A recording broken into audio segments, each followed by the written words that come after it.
Okay, this is the Sega Outrun that I have reworked the monitor on, and I recapped the two-channel audio amplifier and the board, reseated all of the chips.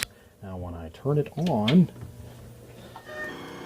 I still get static, and I'm not entirely sure what is causing that weird da-da-da staticky noise.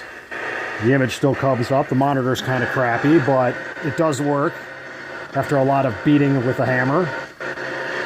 So, any ideas for the sound would be greatly appreciated.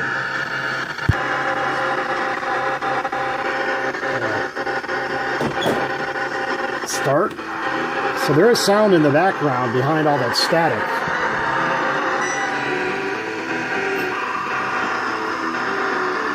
Just trying to figure out what is causing all that static. Whoa! And I saw it.